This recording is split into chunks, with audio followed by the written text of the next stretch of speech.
can't think of any place I'd rather live than Asia in the 21st century. ASEAN in particular is changing so rapidly that it'll take scholars decades to know the real impact. Asia is not one homogeneous whole, rather it is an impossibly large, outrageous, diverse continent of countries and cultures. Asia's great strength is its greatest weakness. Its distinct peoples and unique viewpoints and values make the region dynamic, but its geographical, religious, linguistic, and historical divides also present many challenges. Traveling across Asia, I've seen villages grow from dirt roads to major cities in the blink of an eye. People are wealthier, healthier, and excited about the future, but there are many challenges ahead for Asia.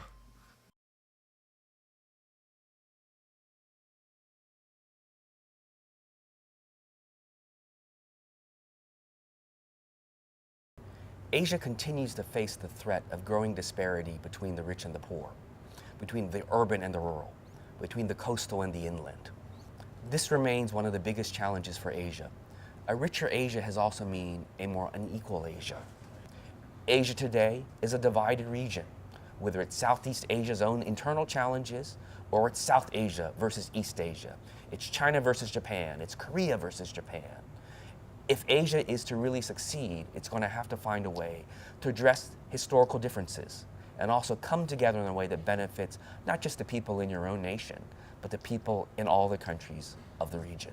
I was speaking recently at a university in Thailand, and the question came up, which country was the most unequal in Asia? Many people suggested Pakistan, India, Vietnam, because those countries are perhaps frozen in their minds in terms of the images they saw of poverty in those nations. The real answer today that people find so surprising is that by some statistics, Thailand is the most unequal country in the region. What does that mean? It doesn't mean Thailand is the poorest country or the richest country, but Thailand, like many other countries as they've grown, have also seen a rising gap between the richest and the poorest. Looking across Asia, there are certainly a number of countries whose economic growth rates are extraordinary, where the infrastructure is good, you see great progress, but there are definitely countries that are still struggling, have issues of poverty, they are less developed, and some very newly emerging nations like Burma that are really just kind of rejoining ASEAN and the world economically and in terms of development. I think that's a real challenge. It's also an opportunity. As Asian countries grow, how can you spread that growth in economics? How can you spread the knowledge, the experience to lift people out of poverty? We are not ready at all at the moment regarding the workforce for the future. So that is a big issue and a big difficulty that we are facing at the moment. Related to the Asia, I think we are far more lag behind. We are not satisfied with what we want, what we are going to do. For example, Coca-Cola is coming in. He selects some of the personnel. He sends it down to Singapore, Malaysia for training for the Asia in the future. It means that we have to do a lot. We are not ready for the Asia for the development of the future of Myanmar.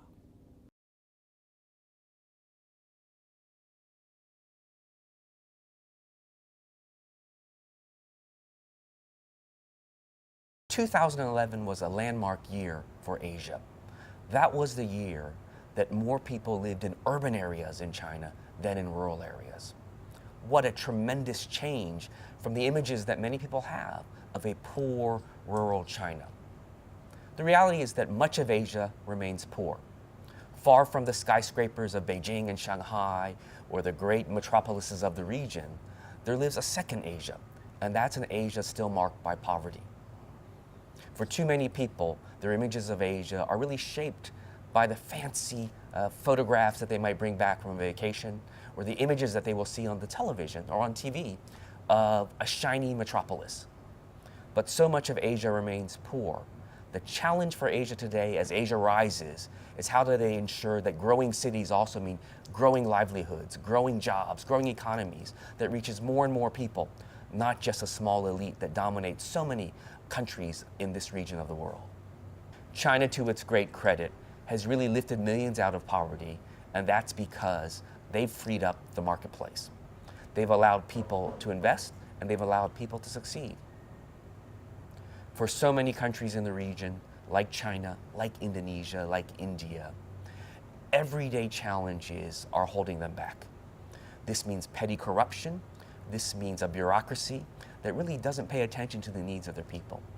You know, no country is perfect. You know, the United States, the European nations, they have their own challenges with regulation, with corruption. But Asia, more than any other region of the world, has really the opportunity now to address corruption, and in doing so, really continue to lift millions of more people out of poverty.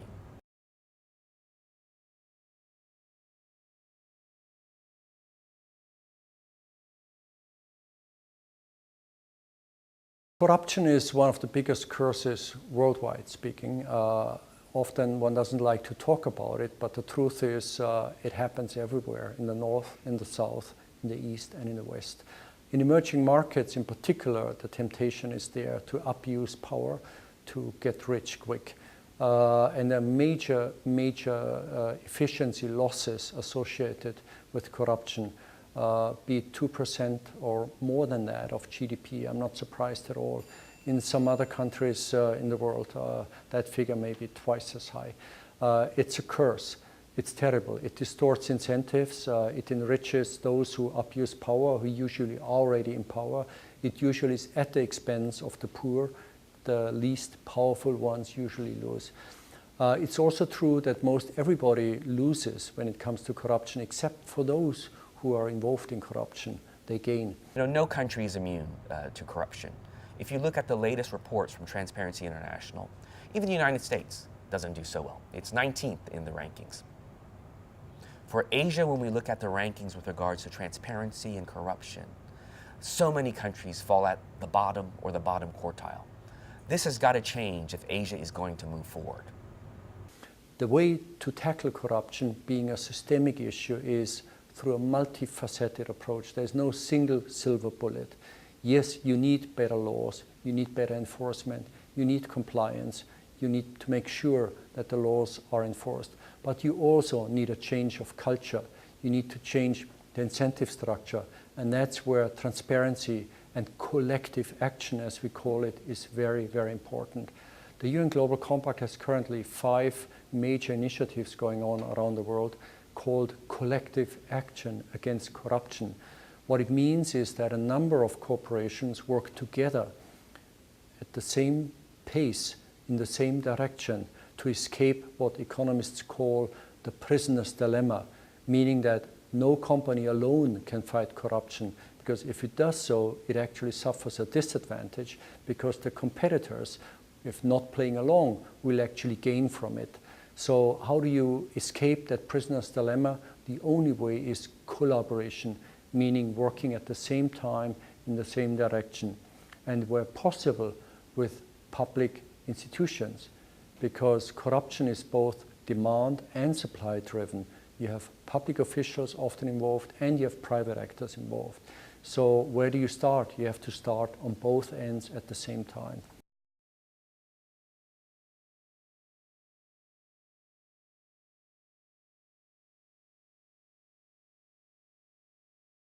AEC countries need to is infrastructure improvement. Singapore, okay, but like Thailand, Indonesia, traffic jam is one of the issue, and some other countries, power generation is one of the issue. Those infrastructure has to be improved. That's what they needed, including transportation too. Transportation means like good transportation between Thailand, Vietnam, or between Myanmar and Thailand. By having good connection, well completed transportation, the industry may enjoy the benefit. Supply chains, so Myanmar, companies in Myanmar can enjoy the good supply chain in Thailand, or companies in Vietnam can enjoy supply chain from Thailand, because Thailand is one of the best supply chain established country for Japanese manufacturing industry. Everywhere you go, India, Thailand, everywhere, they need good infrastructure. Places like Japan, very, very advanced, But China, even in China, they could do with better infrastructure. Thailand, all over the ASEAN, you know? Better infrastructure is really the key to getting the economy moving at the fast pace that we need it to keep up with consumption and demand. So I would say that this is really the sort of the heart and essence of working in Asia. Definitely investment in infrastructure helps, all sectors of the economy. Korea, I think, was able to do this amazing, progress in economic development, not only in the urban areas, but, across the country. You have great infrastructure, even, in the remotest village. But the reason why the economy could grow that fast and that, spread all over the country was because very early stage, a great importance was given to building roads and building high-speed trains and building infrastructure across the country. Of course, because Korea has a small territory, it was easier than it's in other places. And you have a very large population in a very small space. So to build, infrastructure is relatively, compared to, large space countries, easy. But definitely the political priority put on the building of the infrastructure has definitely helped Korea achieve this economic development in a very short time.